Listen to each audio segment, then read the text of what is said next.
Rapid motion और constraint motion का एक और नया प्रॉब्लम आज हम डिस्कस करने वाले हैं, जिसको हम ब्लॉक प्रॉब्लम बोलते हैं। इसमें हम देखेंगे कि नंबर ऑफ ब्लॉक्स एक दूसरे के साथ कनेक्टेड है। अगर किसी एक ब्लॉक पे हम फोर्स लगाएंगे तो बाकी ब्लॉक से उनके ऊपर कितना फोर्स लगेगा, उनमें एक्सेलरेशन कितना होगा। कंस्ट्रेंट को आप लाइक ए ट्रेन समझ सकते हो। जैसे ट्रेन है, ट्रेन जब चलती है तो जितना इंजन का एक्सेलरेशन होता है, बाकी सभी जो डब्बे होते हैं, एक डब्बे को एक ब्लॉक मान लो आप, तो सभी का जो क्या होता है एक्सेलरेशन सेम होता है। स्पीड सभी की सेम होती है, वेलोसिटी सभी की सेम होती है। लेकिन हर जो डब्बा है, कोच है, हर कोच के ऊपर जो फोर्स लगने वाला है वो सेम नहीं होता। किस पे कितना फोर्स लगेगा वो हम आज डिस्कस करने वाले हैं, समझने वाले हैं कि कैसे होगा। तो देखिए, मैं पहले एक ब्लॉक से स्टार्ट करता हूं और दो टाइप से फोर्स लगाता हूं उसके ऊपर, एक बार हॉरिजॉन्टल और एक बार वर्टिकल। फिर एक ब्लॉक हम दो ब्लॉक में ले जाएंगे, तीन ब्लॉक में, चार ब्लॉक में, ऐसे उसको समझने की कोशिश करेंगे। तो सबसे पहले आप सिंगल ब्लॉक की प्रॉब्लम समझें। तो जिस प्रकार से ये एक सिंगल ब्लॉक है, इस ब्लॉक का मास कितना है, सपोज करो मैंने m मास कंसीडर कर लिया। इस पे अगर आप इधर फोर्स लगाओगे, इधर क्या लगाएंगे, फोर्स लगाएंगे, अब फोर्स लगाएंगे, आपको पता है इस फोर्स के कारण इधर जाएगा, एक्सेलरेशन कितना होगा, ए। न्यूटन के सेकंड लॉ के अकॉर्डिंग लिखोगे F is equal to m। बहुत ही सिंपल है, सभी को पता है आपको। फोर्स कितना हो जाएगा, F is equal to m into a, और एक्सेलरेशन कितना हो जाएगा, फोर्स डिवाइड बाई मास। बताने की जरूरत नहीं थी, बट ये मैं इसलिए बता रहा हूं क्योंकि अगर ये समझोगे तो फिर कनेक्शन है ना वो आपको इजीली समझ में आ जाएगा। इसका मतलब जो एक्सेलरेशन होता है वो होता है net force divide by net mass. यहाँ पे नेट फोर्स m था, नेट मास कितना था, m। अब इसको जब हम आगे बढ़ाऊंगा तो आपको बहुत अच्छे से समझ में आएगा। दूसरी बात, अगर इस ब्लॉक के ऊपर फोर्स ऐसे लग रहा है, उसके ऊपर हमने ऐसे फोर्स लगाया, अब फोर्स ऐसे लगाया, तो आप यहां से अगर मैं ग्राउंड के साथ देखूं, जैसे ये है यहाँ पे, तो इसका इफेक्ट यहां से कुछ ऐसे जाएगा, फोर्स इसके ऊपर ऐसे लगा। फोर्स के अगर मैं कंपोनेंट्स देखता हूं, यहाँ पे थीटा एंगल बना, तो इधर जो कंपोनेंट लगा वो लगा F cos थीटा, और डाउनवर्ड जो कंपोनेंट लगा वो कितना हुआ, F sin थीटा। और आपको पता है वेट जो होता है वो ऑलवेज किधर होता है, वर्टिकल डाउनवर्ड होता है। ग्राउंड इसके ऊपर रिएक्शन लगाएगा तो रिएक्शन फोर्स किधर होगा, ऊपर की तरफ हो जाएगा। तो रिएक्शन फोर्स का फॉर्मूला हो जाएगा R इज इक्वल टू, यहां से क्या हो गया, mg plus F sin theta.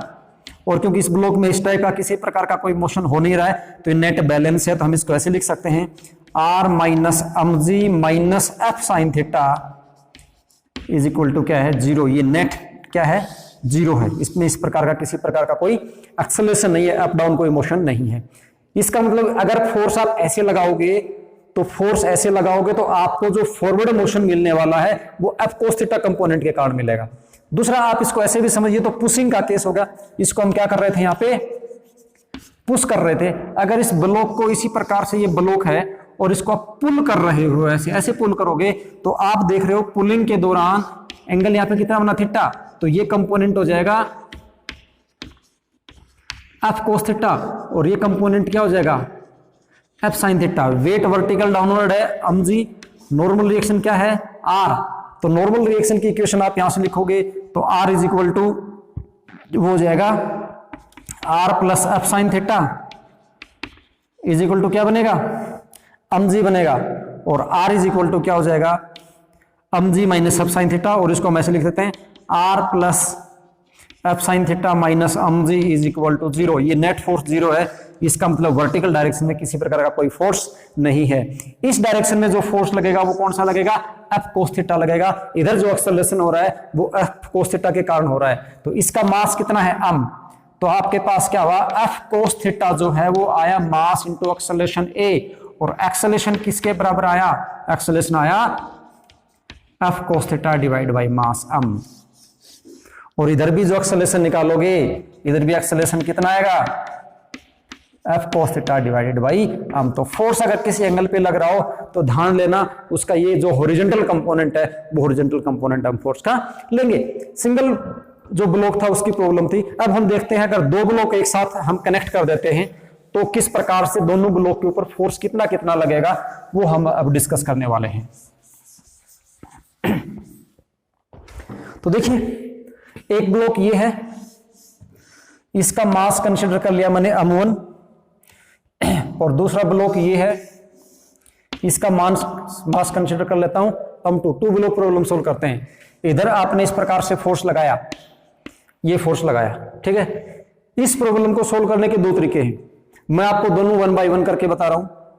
दोनों को आप अच्छे से समझ लेना, उसके बाद में आपको जो अच्छा लगे उसको यूज कर लेना, बट दोनों को समझना जरूरी है, क्योंकि कभी कभी क्या होता है एक तरीका काम नहीं करता, तो आप जो दूसरा तरीका है वो इजीली आप अप्लाई करके उस प्रॉब्लम को सोल्व कर सकते हैं। तो देखिए पहला वे क्या है, हमें पता है फोर्स इधर लग रहा है, ये फोर्स इधर लग रहा है, तो इस फोर्स के कारण ये दोनों ब्लॉक आगे की तरफ मूव करेंगे, इधर मूव कर रहे हैं, तो इधर मूव कर रहे हैं, तो इनका जो एक्सेलरेशन है वो कॉमन होगा, क्योंकि दोनों एक साथ चल रहे हैं, ये तो एक साथ चल रहे हैं, एक ही डायरेक्शन में चल रहे हैं, तो एक्सेलरेशन दोनों का क्या है, ए एक्सेलरेशन है। ठीक है, एक्सेलरेशन ए है। नेट वाला फॉर्मूला हमने अभी भी देखा कि न्यूटन का सेकंड लॉ करा है, F is equal to M A. M क्या होता है, नेट मास होता है, जो नेट फोर्स होता है वो होता है net mass into acceleration, common acceleration. तो हम यहां से देख रहे हैं कि नेट मास जो हम यहां पे देखें, नेट मास कितना आ रहा है उसको मैं कैपिटल एम से रिप्रेजेंट कर दूं, वो मेरे पास आया m1 plus m2। Net mass कितना आया, m1 प्लस m2। और नेट फोर्स कितना है, नेट फोर्स जो हमने अप्लाई किया था, नेट फोर्स कितना है F, तो एक्सेलरेशन कितना हो जाएगा, A is equal to net force divided by net mass, that is equal to net force F, और नेट मास कितना था m1 प्लस m2।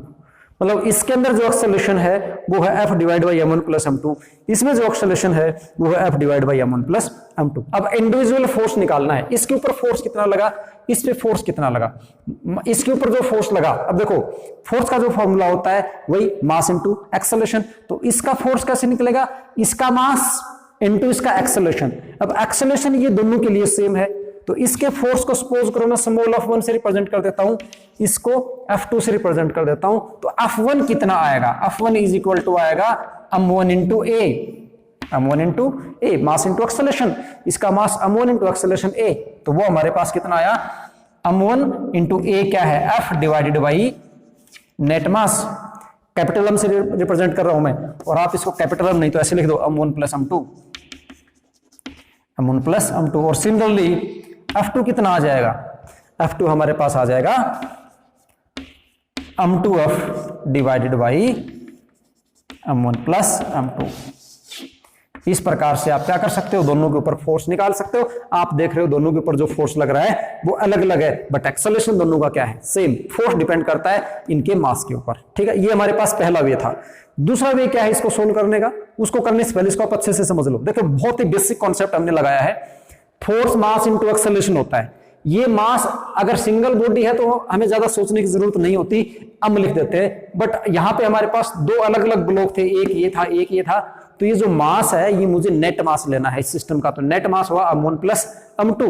तो जो नेट फोर्स होगा आपके पास यहाँ पे F इज इक्वल टू वो किसके बराबर, नेट मास m1 प्लस m2 और इनटू एक्सेलरेशन, क्योंकि दोनों एक साथ चल रहे तो एक्सेलरेशन कितना हुआ a, तो a मेरा कितना आया, force divided by net mass m1 plus m2। बहुत ही सिंपल था, इस वजह से हमने क्या निकाल लिया, इसका फोर्स एक्सेलरेशन निकाल लिया और उससे दोनों का हमने अलग अलग फोर्स फाइंड आउट कर लिया। ठीक है, अब जो दूसरी प्रॉब्लम है, दूसरी प्रॉब्लम नहीं जो दूसरा वे है इसका, उसको देखते हैं, उसके अकॉर्डिंग इसको सोल्व करते हैं।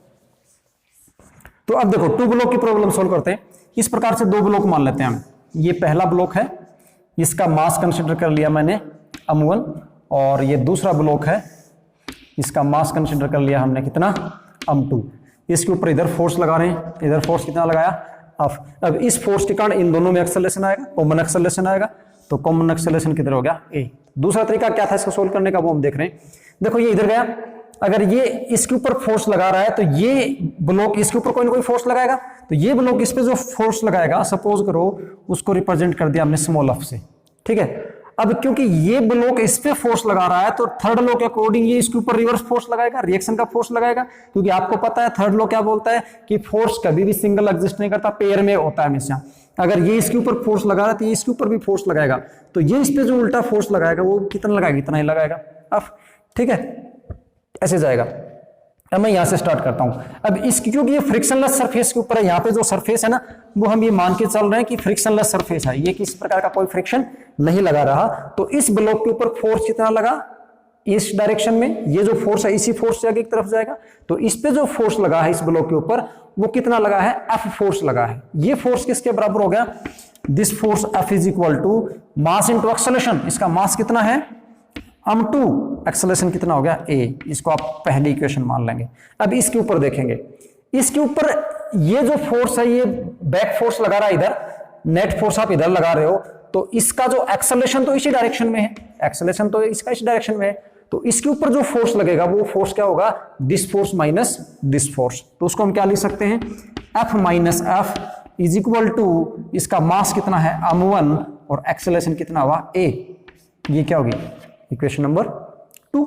इन दोनों को सोल्व कर दो 1 और 2 को, तो आपके पास क्या होगा F माइनस एफ, ये फोर्स क्या था m2a, m2a is equal to क्या हुआ m1a, और F इज इक्वल टू आपके पास आ गया m1 plus m2 into a, और यहां से एक्सेलरेशन आ गया F divide by m1 plus m2, same जो पिछले केस में आपके पास आया था, एक्सेलरेशन a बराबर क्या है F divide by m1 plus m2। अब इसका जो फोर्स है, इसका फोर्स मास इंटू एक्सेलरेशन, तो मास कितना है m1, एक्सेलरेशन क्या है F divided by m1 plus m2 है, ये एक्सेलरेशन है, और इसका फोर्स कितना आ जाएगा m2 into F divided by m1 plus m2। Okay, ये 2 ब्लॉक प्रॉब्लम होगी।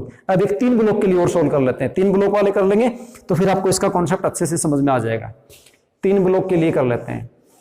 पहला ब्लॉक है, अच्छा इसी को अगर मैं मान लो इसी ब्लॉक में, 3 ब्लॉक बाद में करते हैं, इसी ब्लॉक में अगर आपसे क्वेश्चन ऐसे पूछ लेता, ये फोर्स मैंने ब्लॉक नंबर 1 पे लगाया था, अगर इस फोर्स को मैं यहां से हटा के और फोर्स इस पे लगा दिया जाता, इधर लगा देते, तो क्या होता, तो इसका फोर्स कितना आता और इसका फोर्स कितना आता, तो सोच के देखिए, इसको रिवर्स करके देखते हैं। पहले वाले का तो मैं इधर ही रहने देता हूं, और इसी प्रॉब्लम को मैं दूसरी तरफ से फोर्स लगाता हूं इसी के ऊपर, फिर 3 वाला बाद में करेंगे, पहले इसको कर लेते हैं। ये मास कितना है m1, ये m2, इस बार फोर्स मैंने m2 के ऊपर लगा दिया और इसको इधर मूव करवा रहा हूं। पहले क्या कर रहा था, m1 m2 पे फोर्स लगा रहा था, ठीक है, m1 के ऊपर फोर्स लगा रहा था, m1 m2 पे लगा रहा था, फिर m2 आगे की तरफ जा रहा था। इस बार हमने रिवर्स कर दिया है, तो रिवर्स कर दिया है तो m2 के ऊपर है, m2 इसके ऊपर इधर फोर्स लगाएगा, m2 इस पे इधर फोर्स लगाएगा, तो इसके ऊपर वापस फोर्स लगाएगा, इसका फोर्स इधर हो गया, इसका फोर्स ये हो गया।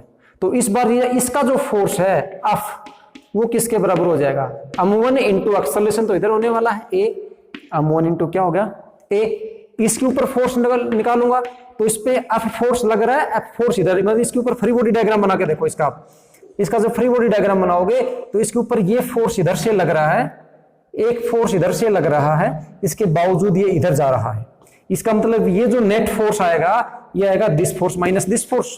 तो इसको मैं क्या लिख देता हूं यहां से, F minus F is equal to क्या हो जाएगा m2 इंटू a, और F, इस F की वैल्यू कितनी थी, ये थी, इसको मैं उधर ले जाता हूं, डायरेक्ट एक साथ कर देता हूं, ये माइनस था, इधर जाके प्लस हो जाएगा, तो m1 प्लस m2 और इंटू क्या हुआ a, और a is equal to F divided by m1 plus m2। Acceleration तो उतना है, एक्सेलरेशन आना भी उतना ही था क्योंकि टोटल मास उतना है और टोटल फोर्स भी उतने का उतना है। तो फिर फर्क किस चीज में आया, फर्क अब आया इन दोनों को लगने वाला फोर्स था, वो देखेंगे। तो पहले जो स्मॉल एफ हमने लिखा था वो m2 के ऊपर लिखा था, तो m2 के ऊपर फोर्स हमारे पास लग रहा था, वो कितना लग रहा था, इसके ऊपर वो लग रहा था m2 into a, that is m2 F divide by m1 plus m2। इस बार एक्सेलरेशन हमारे पास आया F divide by m1 plus m2, इसका ये जो फोर्स निकालेंगे, इसका जो फोर्स निकालेंगे तो इसके ऊपर इसका मास m2 into acceleration F divide by m1 plus m2, और इसका निकालेंगे तो इसका मास कितना m1 और एक्सेलरेशन कितना हो गया F divided by m1 plus m2। तो हम क्या देख रहे हैं, इधर से फोर्स लगाते हैं तो भी उसके अंदर इसका जो एक्सेलरेशन है, ये हमने एक्सेलरेशन निकाला, क्या निकाला हमने, हाँ फोर्स निकाला, ये इसका हमने फोर्स निकाला, इसके फोर्स को हमने क्या नाम दिया, इसके फोर्स को हमने कोई नाम नहीं दिया था ना, इसके फोर्स को हम F डैश नाम दे देते हैं, ये F डैश आया और ये क्या आया F आया। तो इसका जो है इस बार फोर्स कितना आया m1 F divide by m1 plus m2, किसके ऊपर m1 के ऊपर फोर्स, पहले m1 के ऊपर फोर्स कितना था, m1 के ऊपर फोर्स था m1 F divide by m1 plus m2, अब भी कितना आया m1 F divide m1 plus m2। इसका मतलब आप इधर से लगा रहे हो या इधर से लगा रहे हो, इनके ऊपर लगने वाले फोर्स में कोई चेंज नहीं आ रहा है। अब 3 बॉडीज का देखते हैं, जब 3 ब्लॉक कॉन्टेक्ट में हो तो 3 ब्लॉक कॉन्टेक्ट में हो तो कैसे निकलेगा, 3 ब्लॉक का निकालते हैं।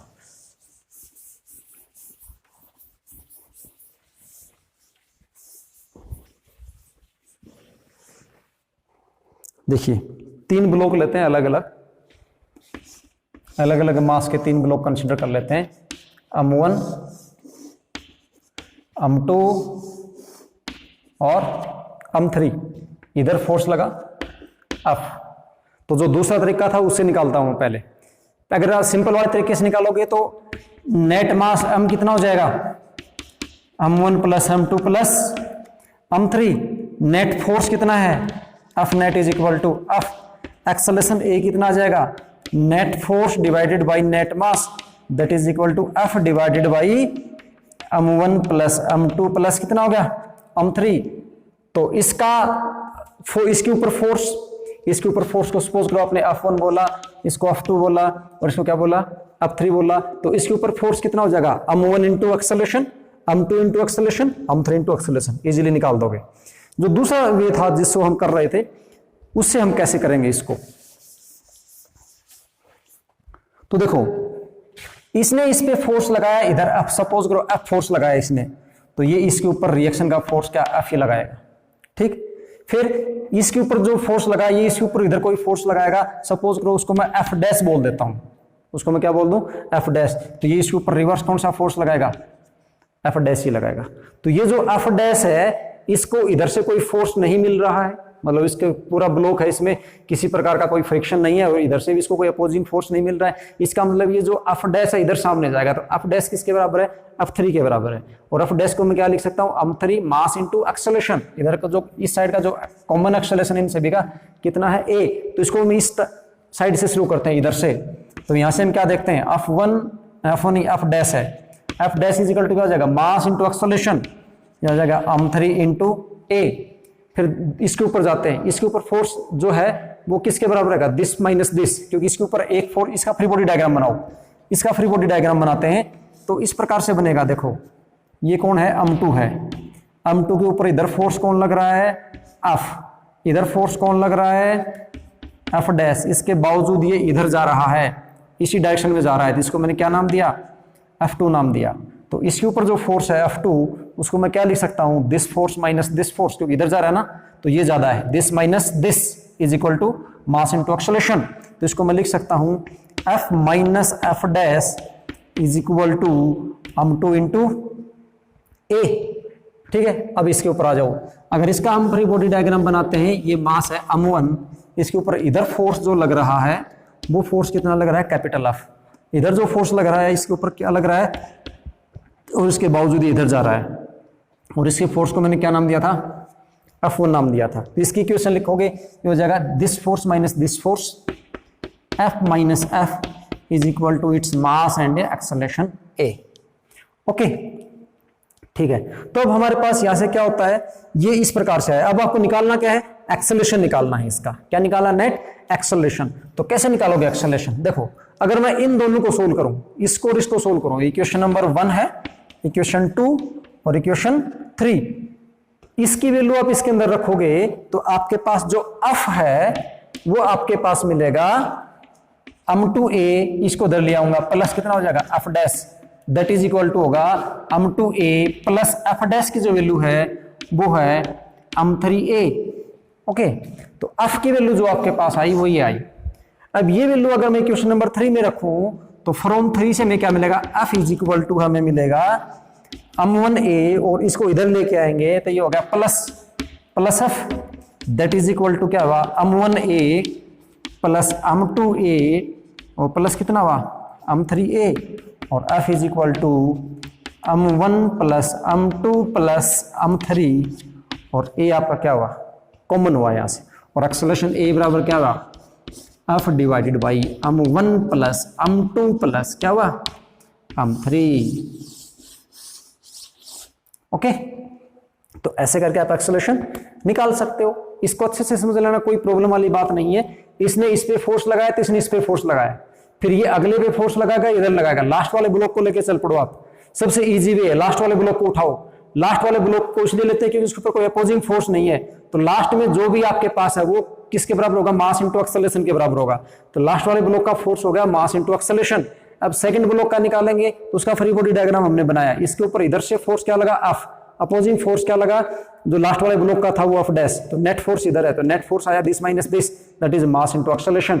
ऐसे हर ब्लॉक के ऊपर बैकवर्ड चलते चले जाओ, प्रॉब्लम आपकी इजीली सॉल्व हो जाएगी। ठीक है, ये तो थे ब्लॉक कांटेक्ट में थे। अब अगर ये ब्लॉक किसी स्ट्रिंग से कनेक्टेड हो, जिस प्रकार से आपकी ट्रेन होती है, ट्रेन के जो कोच होते हैं वो एक कोच दूसरे कोच के साथ जुड़ा होता है स्ट्रिंग के द्वारा, तो उस प्रकार से अगर केस हो तो उसमें टेंशन कितनी होगी स्ट्रिंग में, ऐसा कुछ हमें निकालना है। तो देखिए मैं 3 ब्लॉक का एग्जांपल ले लेता हूं। ये पहला ब्लॉक है,